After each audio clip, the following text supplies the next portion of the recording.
Yeah, we're talking all the off-season report, basically. Trades, free agents, people who've gotten signed, people who haven't gotten signed, all that fun stuff. And then we'll Sorry. get into a couple quick power rankings. Yeah, sorry about that. I had a quick technical difficulty, but we are good to go. All right. So first thing I think we want to talk about is this epic trade that went down today.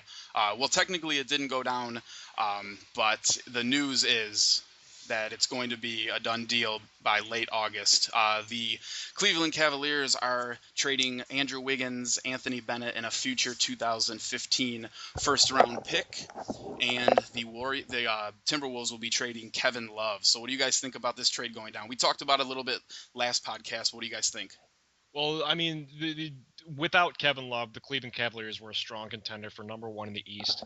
With him, they're going to be damn near unstoppable. And, I mean, Chicago is going to be really solid, but other than that, I see Cleveland running over the East just like Miami did, maybe even more so.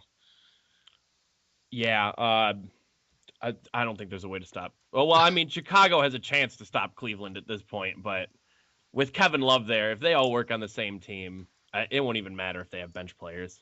You're right. And, I mean, it's an interesting trade because Cleveland being just about the worst team in the game last year, now becoming almost an instant favorite to at least go to the Eastern Conference Finals.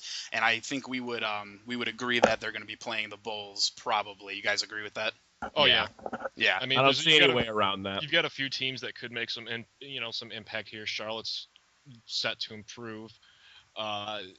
New York should be okay. Toronto should build on their strong last season. The Pacers are obviously going to fall off, but that goes without saying. Yeah, but that had nothing to do with their moves. It just had to do with that horrific injury. It's going to be rough, but I mean, and I've been wanting to actually go over the draft lottery. This kind of, how did Cleveland get the #1 spot again? How did that happen? They were set for 9th. They were set to pick 9th if the lottery would have worked out, and for the third time in 4 years, they get the #1 pick, and then they trade him away. And they traded away last year's #1 pick as well. And they end up with probably the best big man in the league. In my opinion, the third best player in the league in general. Oh, yeah, totally agree. Let's see. So they acquire Kevin Love, and now you have a new big three in the East. Kind of what people didn't want to see last year or the last few years with Miami. I don't really think that this is quite the same or has quite the same feel as the Miami Heat big three, just because of how the trade actually went down. It was very quiet. LeBron seemed very humble about the trade. Kyrie stayed out of the mix, and Kevin Love really just let his agent do all the talking and all the inner workings of the trade. So do you think this has the same feel as the big three down in Miami had? I'm gonna say no, because he couldn't say the great phrase, "I'm taking my talents to South Beach." I'm taking my. It's not the same. It's not the same. Okay. And, well, this trade was always going to go down. I'm reading an article right now. Wiggins, the retailers hadn't even started making Andrew Wiggins Cavaliers jerseys. LeBron, like you mentioned last week, Jeff, hadn't even mentioned in his letter Wiggins or or Bennett as the players he was excited to join. I think this trade was going to happen from day one. I think Cleveland had planned on this from the moment they drafted Andrew Wiggins, and that to me makes it you look at all those details, you look at all those facts, and it makes it just as bad as the decision. The decision was much more flashy, but this was just as bad. This was premeditated and planned from the start. I don't understand why there's an issue with it being premeditated. If you're getting your #1 draft pick in, and that's what you want to do with it, I mean, here we are. He's going to go to a team where he can really shine. He wouldn't have shined on Cleveland Cavaliers. It would have been the LeBron show. LeBron and Kyrie. I could be bitter because, again, I didn't want to see another big three team. I understand that. I'm getting really sick of it. These players collaborating to play with each other. That stuff, it happened in the early '90s in basketball's heyday, but it wasn't as prominent. You saw guys wanting to compete, not. Well, there was more talent in the league in the '90s, it wasn't as big a deal when players colluded. That's a good point. There wasn't as much talent back then, and there was collusion back in the day.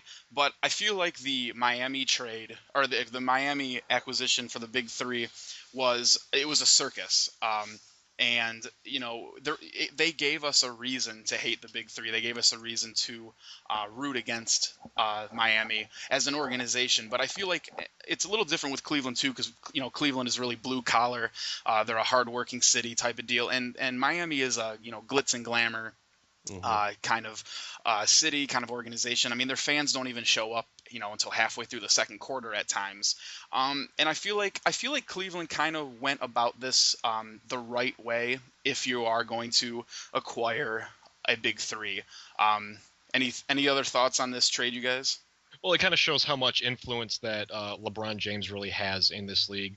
Because if you remember, once free agency started July 12th, once players were allowed to sign contracts, you didn't hear anything for a few days. Like, there were a few minor signings. I know Jody Meeks signed with Detroit, and there were a few others around the league, but nothing major. And once LeBron finally announced he was going back to Cleveland, that's when the pieces started to fall together. And you see, Cleveland bringing in Mike Miller and James Jones, guys that LeBron played with in Miami and really enjoyed playing with. You see them they're trading away 3 first round picks just to get Kevin Love. And granted, Kevin, he's worth it. Granted, Kevin Love is worth it, but that was what LeBron wanted. He wanted Kevin Love, and they made it happen.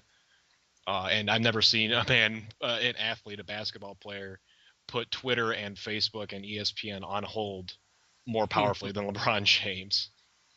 Yeah, and he didn't even have a spectacle of it this time. It's just he didn't. He didn't have going to back to Cleveland. He didn't have to do anything. Everyone stopped for him, and everyone stopped.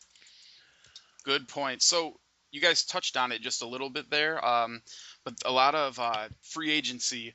A lot of free agent moves this offseason. Obviously, the trade is going to overshadow most of those free agent signings, but we got a lot of big signings. Obviously, LeBron to the Cavs is the biggest signing. It might be the biggest signing in NBA history. The king going back to his kingdom, so to speak. To his throne. There you go. And then Melo re-signs with the Knicks. This one, it didn't really it didn't sit well with me, but I wasn't surprised by it because I feel like Melo's always been about the money and not about the championships. What do you guys think? I'm in the same boat. I mean, I figured I thought for a second there, maybe last offseason, I thought there was a strong chance of him going to LA, but they made it was made very clear it was either Chicago or New York. And this is the new CBA taking effect. It rewards players for staying with their teams. And that's what happened with Carmelo Anthony. He took the money, and I think he likes the big city. He likes the attention. He likes the big city lights, and he definitely likes that max. Well, he actually didn't get a max contract. It was close, but he's still getting 5 years, $123 million, and I think it was always going to be New York. Yeah, I think Carmelo, he's at a point in his career where if he wanted to get championships, he'd have moved by now. It's just he seems, and he's a good player. He's a fine player, but he always wants to be the star of the show, and he's not going to be the star of the show on a team that wins championships. Okay, yeah, I mean, I totally agree with that. I think he has the talent to be an NBA champion, but I don't know. I think he's just a guy who cares a little bit about the money, and he cares maybe a little bit too much about where he's living. But he had a chance to go to Chicago, who could have paid him, not as well as New York, obviously, but him and D Rose could have teamed up, and it could have been a deadly combination for a few years. Noah. Yeah, let's not forget about that power center. There's a tough big three to handle right there. Yeah, it would have been a really nice big three. And speaking of going to the Bulls, I think one of the best moves outside of LeBron going to the Cavs this offseason has been the Bulls acquiring Pau Gasol, a proven champion, probably top to bottom right now, still the best big man in the game when it comes to passing and knowledge of the game, basketball IQ. I love the move by the Bulls going to get Pau Gasol, and I'm actually a little surprised that he decided to leave the Lakers. What do you guys think? I think Chicago. All right, go ahead and chalk this up. It's Pau Gasol is going to be their locker room leader now. and it was a great signing, and he's going to take him far. I would like to see him beat Cleveland, honestly. I want to see them go through, and because I think Paul Gasol is going to take this team in another direction, and that's great because he has all this knowledge and he has so much experience. And you're right, he is one of the best passing big men. You can see him tally up assists night after night, and I don't even know how he does it. And for Pau Gasol, it's not even about the assists; it's just his ability to move the ball. Yeah. And him leaving the Lakers, to answer your question, it didn't surprise me. I think he was ready to get out of LA. I think he was tired of being looked at as, the number 2 guy. And even though he's going to be the number 2 guy here in Chicago, he's got a better shot at winning another championship and, keeping his stats up high.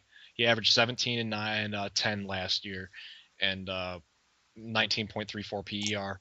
And I think he's going to mesh really well with Derrick Rose and Joakim Noah. He's not going to have to bang as hard under the boards, and he'll be able to stretch the floor a little bit more. No, it's a good point too, because Pau in LA, he had to do a good majority of the rebounding, and he's a good defender. A lot of people don't give him credit for that, but I think now playing with Joakim Noah, he isn't going to have to grab 12, 15 boards a game. He can, and he probably will most nights, but Joakim Noah is definitely going to be able to balance that out. And I think they might have one of the more deadly front courts in the game right now. What do you guys think? Oh, absolutely. Yeah. Joakim Noah and Pau Gasol, it's going to be brutal, and this move it's going to help extend his career, because he's not going to have to be doing that hard work every night. He's not going to have to bang with all these young strong men that are just getting bigger and stronger every year, and he's going to be able to play his game the way he likes it. And with Tom Thibodeau, a very defensive minded coach, I think we're going to see a much stronger defensive year from him, as well as him putting up those high point totals. Right. Yeah, as if Chicago needed a better defense. It was tough to get in on him when Derrick Rose was injured. He's a great defender. He takes a lot of crap for being soft, and I think that's completely unwarranted. It is unwarranted. I think he's as tough as they come, and I think he's going to prove it in Chicago. Yeah, absolutely. They were only letting in less than 100 points a night. It was. I think they were top 3 in. Yeah, they were top 3 in points allowed. So. Oh, they were first overall. They were first. Okay, there you go. 91.8 points allowed. So think about that with Pau Gasol and a healthy Derrick Rose. Yep. Right.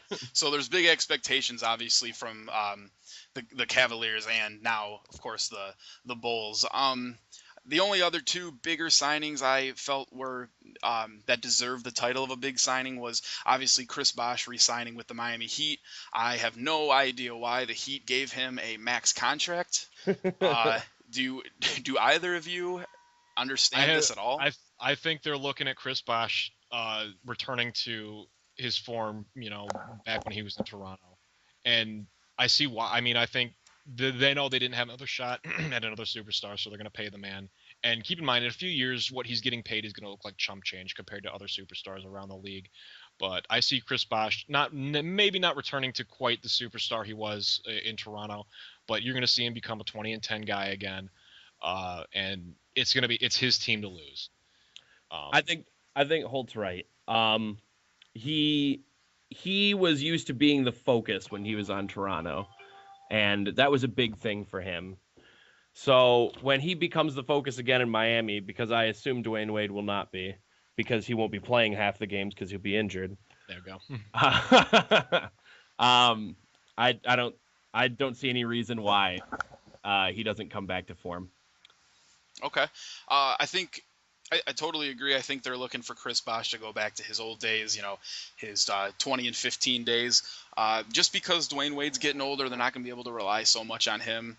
But I feel like that's just so much money to wrap up in someone who, over the last few years I think has been one of the softer players in the NBA who really isn't a soft player. He just kind of became that way. And I see where you're coming from there. And again, right now Miami's banking on Chris Bosh. I think he wanted to return to Miami. He likes living in Miami. He wanted to stay there, and they paid him what they had to keep him. And because he was very close to going to. They also didn't want to lose him to Houston. Right.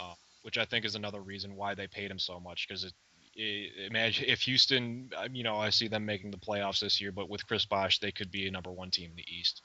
in the West, and they paid Chris Bosh what they had to keep him. Right, and because it seemed like Bosch was going to leave. It looked like he was holding out to see exactly what LeBron did and what Wade did. And I think as soon as the word came out that LeBron was going back to Cleveland, you know, it didn't really make much sense for Bosch to go anywhere. He was going to get the big payday from the Heat. He could be the center of attention. You know, if he goes to Houston, he probably wouldn't be the number one. James Harden would be the number one, and probably Dwight being that number two. And speaking of Houston, they lost Chandler Parsons, They lost Chandler Parsons. He's one of my favorite players in the league. I think he's very underrated, and he goes to another Texas rival. He goes to the Mavs. What do we think? The Dallas Mavericks. They're gonna be really good this year. Dirk Nowitzki is slowing down a little bit, but Monte Ellis had a career year last year. They lost Jose Calderon, but they signed Jameer Nelson from Magic, who's still got a little bit left in the tank. Devin Harris is coming off the bench. They've got a really solid team going for them, and I think it's going to be in the future it's going to be Chandler Parsons' team. Yeah. Don't forget also the Mavericks traded and got Big T Chand to rebound that's right, for them. That's they right. They got their Maverick back. That's right. And seems like and now Dirk, they have a center that can actually rebound and play defense, as opposed to past years where it's just kind of not been there. Samuel Dallenberg. Yeah, not exactly cream of the crop. No, but the Mavs are putting together a solid team. Absolutely. You bring back Tyson Chandler, who's a defensive monster, and he can chip in 10 points a game if he needs to. And you still got Dirk. He's getting older, but he's still reliable. And they're kind of starting to look like San Antonio a little bit, an older roster, but they're putting the pieces together to win a championship, and that's defense and great role players, not so much superstars, which I think Chandler Parsons is exactly that, and he fits the mold of a really, really good role player, and he's super athletic. He can hit the three ball. He's a decent defender. I think the Mavs are looking strong after this signing. Mavs are looking real strong. Yeah. And then, we'll get into maybe not huge signings, but some important signings over the last few weeks. I think a big one is Paul Pierce going to the Wizards. What do we think? I didn't see that coming. I figured he was either gonna stay in Brooklyn, maybe go back to the Celtics, or just straight up retire. But I think he likes what he sees in Washington, and I don't blame him. Bradley Beal and John Wall both had career years last year. They're on the rise.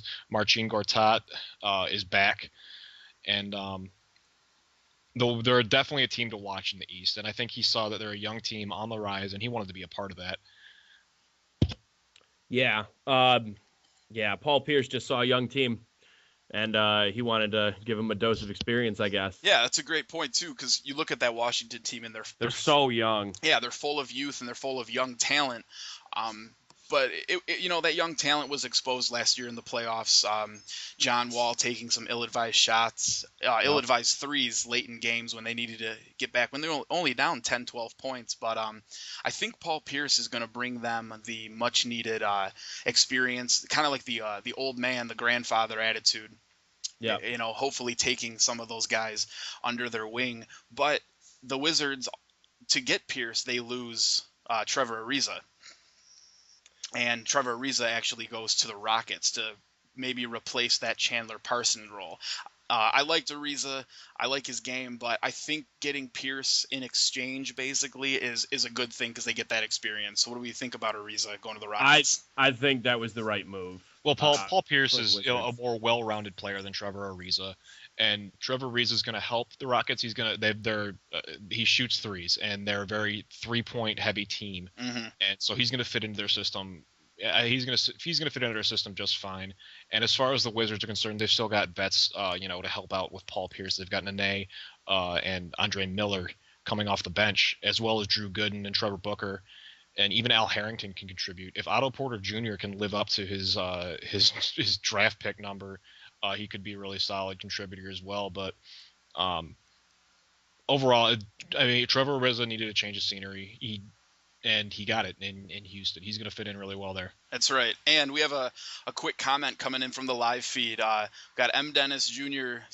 Chiming in saying that he thinks the Wizards will sign Durant next year because of the latest comments that Durant's been making about the possibility of him returning home. As many people know, Durant is from the DC area, and it's a strong possibility, because why on earth would you want to stick around in OKC if you're not going to win titles? Why not go to a young team? I think that's an interesting point. What do you guys think? Is it even possible, do you think? Well, I don't know what the Wizards' cap space looks like next year. I'm actually looking into that right now.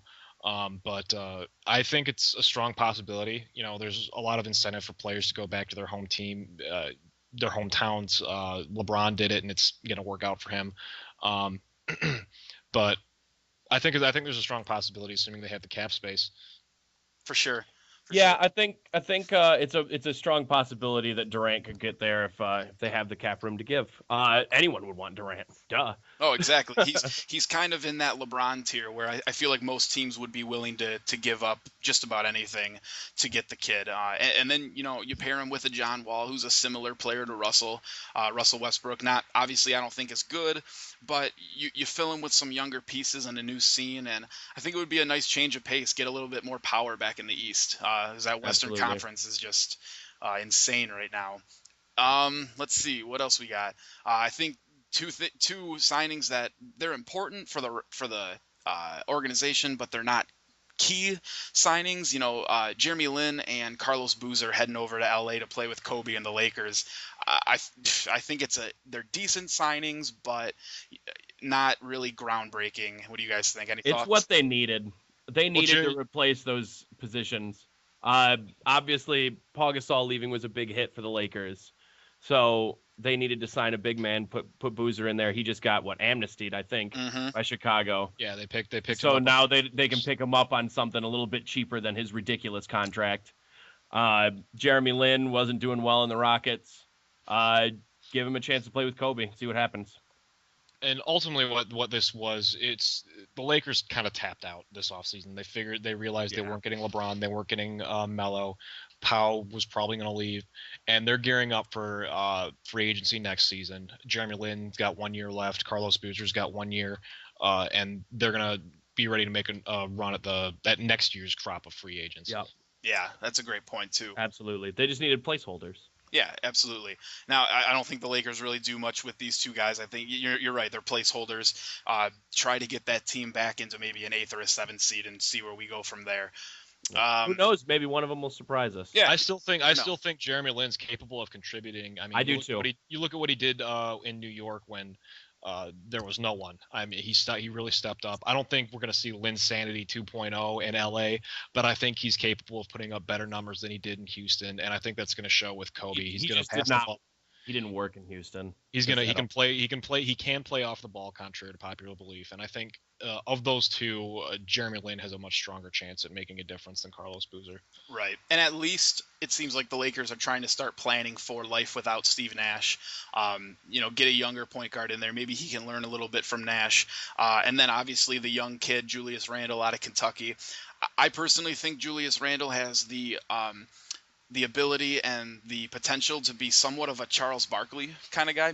Obviously, I don't think he's going to be as good as Sir Charles, but he's a stocky build. He's a big guy, and he's willing to go down in the post and bang around and maybe make up for some of those lost boards from Pau Gasol. Do you guys think he's going to be maybe not a great power forward, but just good enough to really help that team out in the long run?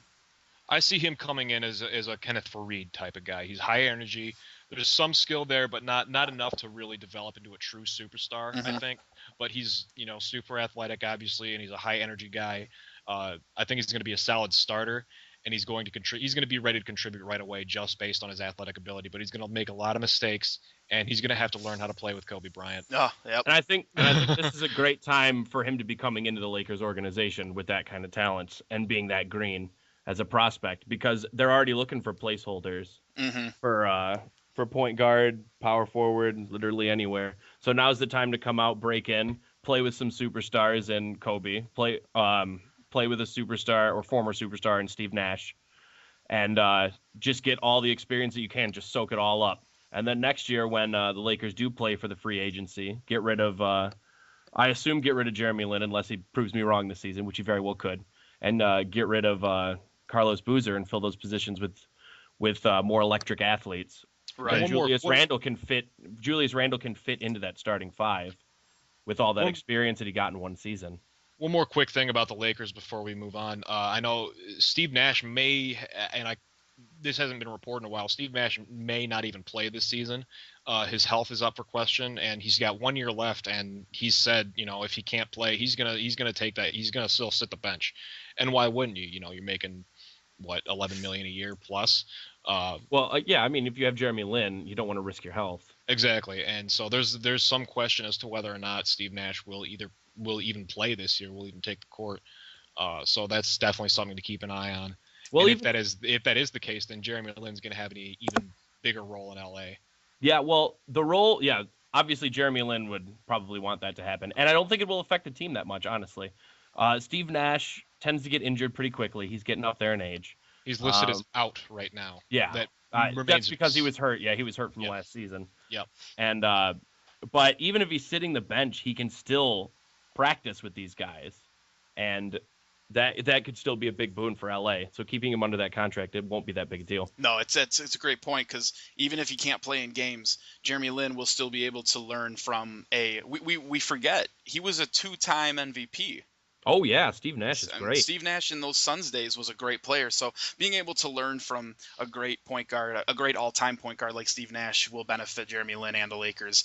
Kind of like a rival of the Lakers in the early 2000s. I think the Spurs made probably the two most important free agent signings in signing Boris Diaw and Patty Mills back. They're not phenomenal players, but they are super important to that championship team last year. I mean, Boris Diaw could have won the Finals MVP award. So those two guys coming back, I think, is huge for the organization. And really, the Spurs got to be the favorite next year because they're keeping all the pieces together. What do you think? The Spurs won free agency this year by not doing anything. Yeah, exactly. They didn't do anything. They didn't need to do anything. They didn't need to do anything. They're still going to be the best team in the West, and they didn't do anything.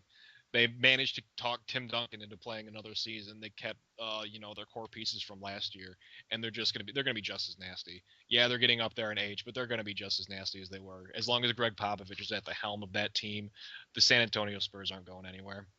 I remember a time, and Holt will remember this too, that we all made fun of Boris Diaw, and now look where he is, the champion, and he was an integral part of it. Well, I still like to make fun of Boris Diaw because he's French, but... Well, I mean, looking. But that's got nothing to do with how good of a player he is. He's a very good player on the Spurs. I don't know how it worked out, because I remember him on the Suns, I remember him on Charlotte, and I remember seeing nothing. And now he goes to the Spurs, gets under Popovich, and here we are. He looks like a big French potato, and I don't know how he does the things he does on the court, but it's fun to watch. I think a lot of it is, and Kevin hinted at it, it's playing under that Greg Popovich system. I feel like, if we put our letters in and we asked for a one-day contract, I feel like the three of us could make a contribution to that team. I don't know how Pop would do it, but he'd do it. Yeah, you'd find a way. It's the ultimate system. They're the Cadillac of NBA organizations at the moment. They have been for the last 15 years, keeping these really good role players who seem to be happy with that role playing position. I mean, Patty Mills comes in and just drills threes all night against the Heat. Boris Diaw looks like Larry Bird, and I don't know if I don't know if any other organization can make decent players seem like superstars the way that the Spurs do. So I think you're absolutely right, Holt. They are the winners of this free agency thus far, and I don't see any reason why they're not the favorites to win it all next year. And then to the team that the Spurs lambasted in the NBA Finals by a record, I think it was 70 or 72 points total, NBA record. The Miami Heat go out and sign Danny Granger, Luol Deng, and Josh McRoberts, who three pretty good signings. I think Danny Granger's got a little bit left in the tank, but he's injury prone. McRoberts he's a solid player. And then Luol Deng, a great defensive player. I think he'll really help the Heat along with, playing alongside Chris Bosh and D Wade. But do you think these three signings are big news, or are they just kind of, we got three pretty good players and we'll see what happens? I think it's bigger. I think that they're bigger signings than people actually realize, because Josh McRoberts is, by a long shot, the best passing big man in the NBA. And Danny Granger, maybe the least important of all three. He was a superstar a few years back, but that's not been the case for the past few years. He'll still be able to contribute off the bench about 15 minutes a game. And Luol Deng is there to make up for some of what was lost with LeBron. Obviously, he's no replacement, but he averaged 19 points a game last season, and I don't see that going downhill anymore, especially when he's got Dwayne Wade, who can, I think Dwayne Wade will still put up about 20 a game. Chris Bosh will get back up to 20 a game, and I see Luol Deng close to 20 a game again. Yeah, I think Luol Deng was a big signing for Miami. He fills the role that was lost in the tremendous abyss of a void that was LeBron James. LeBron leaving. Josh McRoberts is a fine big man. He'll be good at center. I don't know who will start at that point for center between, because I know Birdman was signed back, and now you have Josh McRoberts. Well, so I think you could do starting Josh. You could start Anderson. Both of them are going to work out fine at the center position. Not superstars, obviously. And then Granger's a good, experienced guy, and I think bringing him into the locker room was a good idea. He kept control of the Pacers, because when he left, everything started. So, well, I see Bosh starting at center and McRoberts coming in at power forward, and then Luol Deng starting at small. Josh McRoberts, he started last year in Charlotte at power forward, and they improved by leaps and bounds over previous years. Obviously, Al Jefferson played a big part in that, but a lot of it was McRoberts' ability to bang in the post, to move the ball, and he could also shoot the three. And you've got two dynamic guys at power forward and center, and that's something the Heat have kind of been lacking, because they've been starting Udonis Haslem at power forward. And now you've got, and even though Udonis Haslem's coming back, I don't think they started Udonis Haslem. They didn't. They never played Udonis. No, he never played. Oh, they didn't. He never played. My mistake. I assumed he would play because he was a good player, and then he just kind of never played again. They started Birdman at center and Bosh at power forward. Oh, did they? Was that in the playoffs, or was that? That was all year. They kind of did a switch. It was almost like an every other week thing. I was pretty upset because I think Udonis Haslem, when he did play, which was hardly ever, he made a real difference for that team, because he's the heart and soul of the Miami Heat, and that's how it's always going to be. He's been there for years. Yeah, and a lot of times they would start Birdman, but sometimes they would start Bosh at the center, and LeBron would play like a stretch four, and they would start Ray Allen, and it was a mess. But they started a few different lineups last year. Yeah, right. And I never really started Haslem, though, and I think that was a travesty. It absolutely was. And even not starting, he never played, and I didn't understand it. But I think with Bosh at the center and McRoberts at the four, I still think the Miami Heat didn't address their biggest issue last season, which was banging in the post and rebounding. They were the worst rebounding team in the league. They were decent in the low post defensively, but that was because of LeBron. Yeah, well, LeBron had to take all the rebounding, and he couldn't get in position after that. It was a bad system. It's, if Chris Bosh is the Chris Bosh of old, then rebounding is not really a worry. But even if he goes back to somewhat of his playing style in Toronto, he's still older. He's still, I think, 30-some years old, and he's not going to grab 18 rebounds a game anymore. So I think they're decent signings, but I don't know if the Miami Heat really addressed the issues that they had.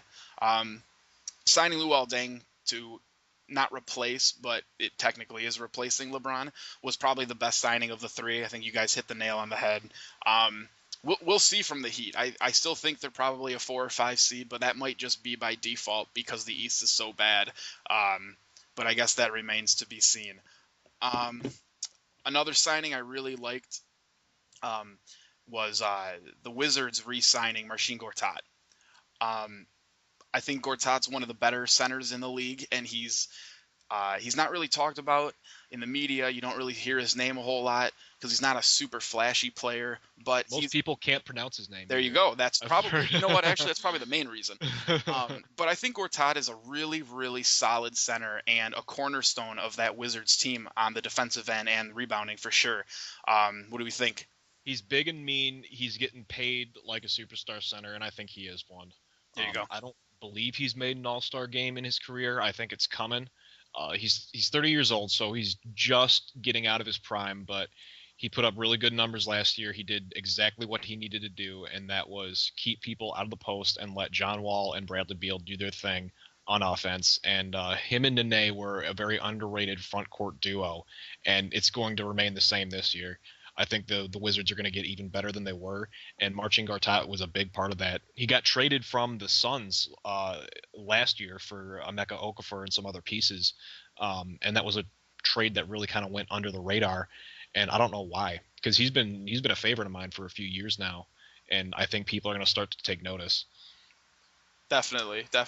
And, I think he has kind of gone under the radar as far as being with Washington and being a pivotal part in their offense and their scheme because it's Washington, and they haven't been good in so long, but now that Washington is starting to make that climb in the East, I think he's going to start getting noticed a little bit more. The Wizards are going to be on TV a little bit more. They're probably going to go a little deeper into the playoffs this year. You never know. So I think Gortat's going to become a big a household name, especially once people, and I think people are already starting to figure this out, that players like Dwight Howard, who are these relished players and these centers that people think are so great, people are starting to find out that Dwight Howard really isn't all that he's been talked about to be. And I mean, my money right now, I would take Gortat over Dwight Howard for any team. So. Stan Van Gundy made Dwight Howard what he was, and it became very obvious that he's not the same guy without a good coach.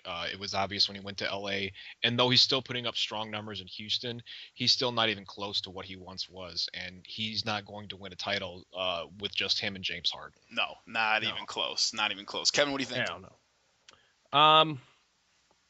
You guys basically touched most of it. Marcin Gortat, a great player. I think the Wizards are stronger with him. Obviously, I had some words for Dwight Howard, but that's not really on topic. So we'll skip that part.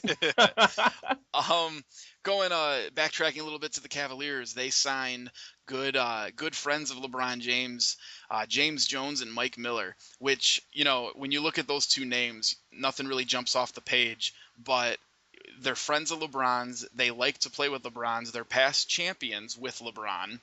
And I think these are big signings for the Cavaliers to add to that bench and to add players that LeBron James can vouch for and that LeBron James likes. I know it's not like the superstar deals and the big-time signings, but you guys feel that these are two important signings by the Cleveland Cavaliers?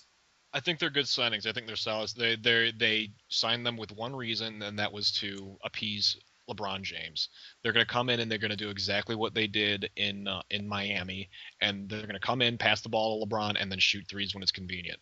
And I think the impact is not going to go as well noticed in the numbers as perhaps some other signings would, but that's going to make that locker room much better, and it's going to keep LeBron happy, and that's what's important, is keeping your guy happy.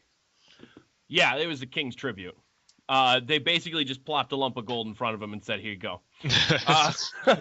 Not inaccurate. He wanted his role players back, right? And he got them. Mike Miller is still a phenomenal 3-point shooter. Yes, it's basically all he can do, but he's still a phenomenal 3-point shooter, and that's something that they're going to need. And he brings a lot of leadership. He brings a veteran presence, and along with James Jones. I think something we missed earlier too. We're getting some comments in the live stream. We forgot about Rashard Lewis. He started for a little while at small forward. Yeah, forgot about Rashard. He actually didn't play that poorly. No, he was okay. He usually started at small forward for a short time, and LeBron took over the power forward position. And we'll get into it in a little bit too. But Rashard Lewis is currently a free agent. So if anyone needs a veteran, Rashard Rashard Lewis Not is a bad available. move. No, it wouldn't be a bad move at all. All right. So did we miss any free agent signings? You guys, did you guys come up with anything else? The Pistons were really busy this year. Say what you will about them, they addressed exactly what they needed. Coaching, the biggest management. Free agent signing for the Pistons was a coach. Biggest free agent, Stan Van Gundy he's the president of basketball operations, and they paid Jody Meeks. He had a great season last year in LA. They probably overpaid him a little bit, but the two signings that I like the most are DJ Augustine and Caron Butler. Yes. DJ Augustine took over for Derrick Rose, did a great job for that Bulls team last year, got him into the playoffs, and obviously they got annihilated in the first round, but still, he did a great job as Derrick Rose's replacement, and he's going to be backing up Brandon Jennings this season. And Caron Butler, always been one of my favorite players, can pretty much only shoot threes, pass the ball a little bit anymore, but he's a high character guy and a great vet, which the Pistons desperately needed last year. Yes. And all three of these signings are just going to make them better. If Stan Van Gundy can do with the Detroit Pistons what he did with Dwight Howard and that Orlando Magic team a few years back. You mean Dwight Howard and friends? They're exactly. They're going to be a team to watch. I'm not saying they're going to be breaking any records or even winning any championships, but they're going to be a team to keep an eye on. No, definitely. I think the Jody Meeks signing is a big one. He's he played really well with the Lakers. High character guy. I feel like he puts his heart and soul on the court, and he's going to be a good backup. And DJ Augustine too. He's going to be a great backup to help out Brandon Jennings, who I think Brandon Jennings is a decent player. I don't think he's a true point guard in this league, but to have a solid backup where they can both play significant minutes will be huge for that team. And bringing in a veteran like Caron Butler, huge for that team, because at one point I guess Josh Smith was really their veteran, and I'm not a big fan of Josh Smith, but you bring in Caron Butler, solid signing. And the biggest problem last year with the Pistons was bad shots from Brandon Jennings and Josh Smith. Stan Van Gundy is not going to put up with that. He will bench them if they keep doing that. And the biggest problem on the court, at least, was 3-point shooting. So you go out and get three great 3-point shooters, two of which shot over 40% from beyond the arc last season, and that's really going to help as far as points per game for the Pistons. You brought it up as well, Mr. Jeff. Mm-hmm. Brandon Jennings, I don't think he's a true point guard in this league either. What if they were to move things around a little bit, though? What if they were to put Brandon Jennings at shooting guard, say, and they put DJ at point guard? And then you're open to DJ being able to move the ball around and Brandon Jennings being able to move around to actually get a shot good instead of having to force things. I think that could be a great boon for the Pistons. Yeah, it definitely could be. It's something they would have to look into. Holt, you would know who off the top of your head who's their starting two guard right now? Their starting two guard right now, it's going to be a competition between Jody Meeks and Caldwell Pope. Oh, that's right. Yes. KCP did not have a great rookie season, but he's been tearing it up this offseason. He had a great final game for whatever that's worth, against the Oklahoma City Thunder. He put up 30 plus points, and there's going to be some competition at the shooting guard. And Brandon Jennings, as far as his passing ability goes, he averaged almost 8 assists a game last year. So he can play that true point guard. He can move the ball really well. His turnover ratio wasn't great. He averaged almost 3 a game. That was my concern with him for the most part. He can turn the ball over, and he takes bad shots when he doesn't quite know what to do with it. But he shot about 33% from beyond the arc last year. Not so bad. I think you let you let Stan Van Gundy take him. If he's willing to be coached, he can turn into it. He can play the point. He was in college. He was a great passing point guard, and I think he can return to form. Well, you bring up a good point. If he's willing to be coached, we've seen Brandon Jennings have issues with organizations and coaching.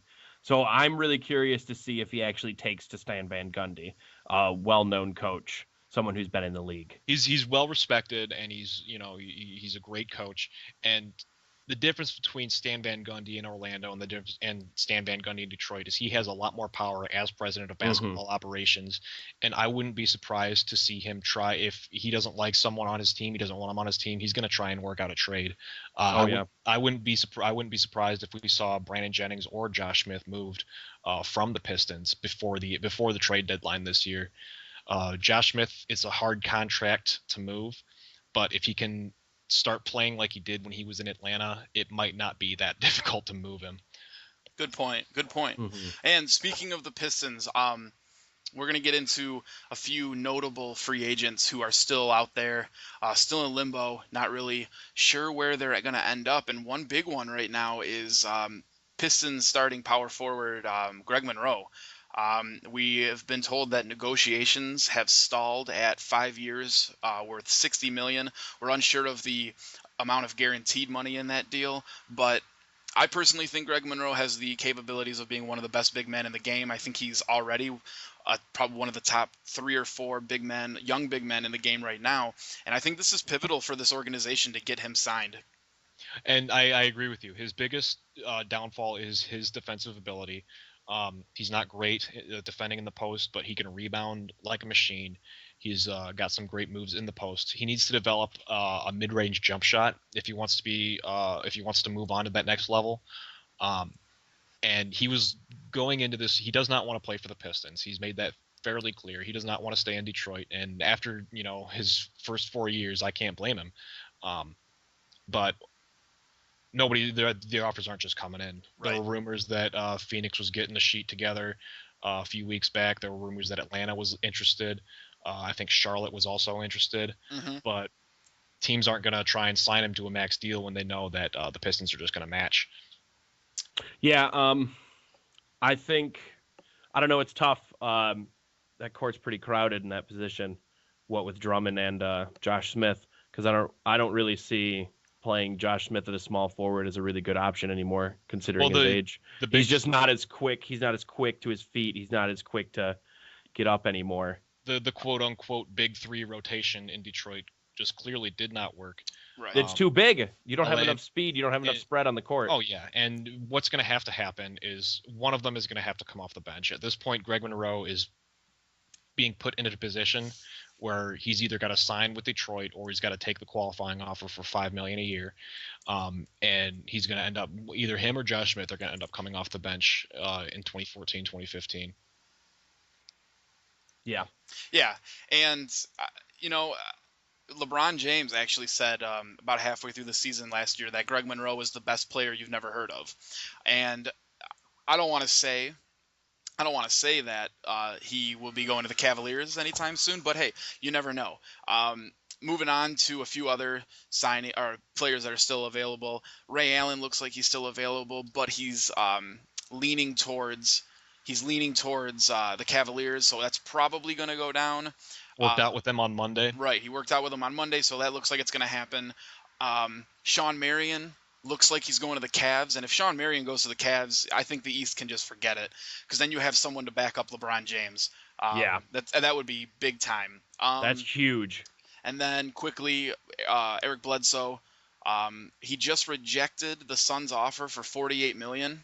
The length of the contract was unclear, but he rejected a $48 million contract, and wherever he ends up, I think that team will get a lot stronger because he's a solid player. He had a breakout season last year. He pretty much led the Suns, who came out of nowhere. They should have made the playoffs by all rights. I mean, oh, absolutely. They won 49 games last year, and they would have easily made the playoffs in the East. They're just victims of position. Victims of geography. Victims of the West. And Eric Bledsoe, he's probably the biggest, best remaining free agent on the market. Him and Greg Monroe both are interchangeable at this point. Yeah. But I have no idea where Eric Bledsoe is going to end up. Yeah, and I'm looking over my notes real quick, and we forgot to. We'll just touch on it real quick. Lance Stevenson. Oh yeah, oh boy, big Lance Stevenson. How did we miss that? I don't know. Lance Stevenson, probably because no one cares. Right. Lance Stevenson leaves Indiana and he heads over to the new Hornets. I I think this makes the Hornets a lot better. I really like the Hornets. I like what Michael Jordan is trying to do over there. Say what you will about him and his strategies and blah, blah, blah. But I think that's going to make them a lot stronger now they have a pretty good scorer, a pretty good offensive player in Lance Stevenson. Yeah, I think that was the way to go for the Hornets. Oh, absolutely, yeah. They just scooped up a guy who could score points. They really needed to score points because basically it's just feed the ball to Al Jefferson and watch the magic. So that's right. They needed another guy to be a threat, and they got him in Lance Stevenson. I don't necessarily like his character, but you certainly can depend on him to score. His attitude is really going to come into play. If he doesn't, he needs to clean up his act. MJ just needs to smack him one. That's a young team, and any bad influence, any kind of negative attitude in there can really bring some guys down. Right. And that's exactly what needs to not happen. Yep. And rounding out this free agency talk, Meta World Peace is still he's still a free agent. Oh, you mean Panda Friend? Oh, Panda Friend. Wait, what are you guys talking about? Oh, if you haven't heard, Meta World Peace, formerly Ron Artest, is now going to be formerly Meta World Peace. Meta World He's changing his name again? He is changing his name, and ladies and gentlemen, his new name will be the Panda Friend. Like the Panda Friend. That's the Panda Friend, I promise you. Just listen to his sadness. You can hear it. You can hear it through the speakers. Yeah. So he's still a solid player. He's a lunatic, we all know, but he wins. He's been a part of championship teams. But yes. So Panda Friend, hopefully coming to a city near you. All right. So I can't get over that. So free agency. We've talked a little bit about it. We hope to see Panda Friend come to a great team, maybe to Cleveland. You never know. I'm waiting for the billboards that just has him hugging a panda. There you go. You never know. Real quick, we're not going to go too in depth with this, but we wanted to get a feel for how next season is going to pan out. We're going to do a quick East and West power rankings, the best 3 teams. We're going to give you who we think a sleeper team in each conference might be, and which team in each conference we think is going to drop off from their performance last season. So, Kevin, you want to give us your East and West top 3s? All right, we'll start in the East. My top, especially after this Kevin Love deal goes through, and it's going to be even more solidified if this Marion deal ends up to be true, is the Cleveland Cavaliers. It's going to be tough to beat that big 3. Bulls close up. If the Bulls get their, well, specifically if Derrick Rose gets his act together from coming back from these 2 big injuries, which I don't know how physically he's working, but if he comes back as the MVP that he was, they could very well be the top team instead of Cleveland as well. And then I'm going to go with a team that really surprised me last year, and I think they're going to build on it more this year. They might drop off in a little bit in a few years down the road, but right now I think Toronto's the 3rd in the East. And they have a team that's all basically in their prime, and all the pieces kind of came together. I don't think they'll get to the conference finals, but they could certainly make a run. My sleeper in the East is going to be the Wizards. The Wizards just are looking so good. All their youth is finally coming together, and I think as a sleeper they could probably go far if they get the right moves going. Falling off in the East, I got to go with Miami just because the abyss of a hole that LeBron left. Even the signings can't fill that. They're not going to be the championship team that they were. Totally agree.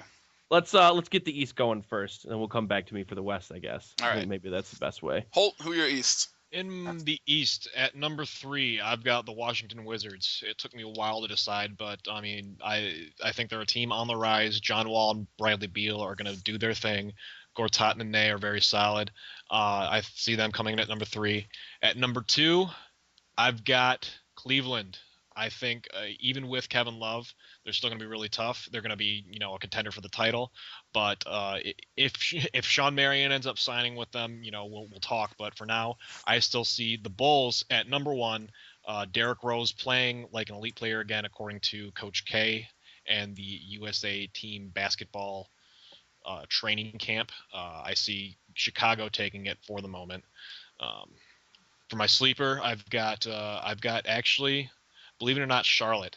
I think they made huge improvements last year. Mm-hmm. They added Lance Stevenson. If they can keep their act together, they're going to be even better this year. Kemba Walker's a strong point guard on the rise. Lance Stevenson's obviously a great shooting guard, and Al Jefferson had another 20 and 10 huge year. And as far as falling off, there are two obvious teams. Number one is Miami. They lost LeBron James. They're not going to be as good.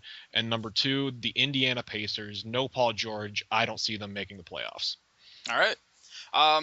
For my top 3 teams in the East, right now I am going to give number 1 to Chicago just because of the addition of Pau Gasol, and I would like to give it to Cleveland, but I think the Bulls are going to have a lot more experience into the playoffs. So I'm going to go Bulls number 1, and then I'll back that up with Cleveland at number 2.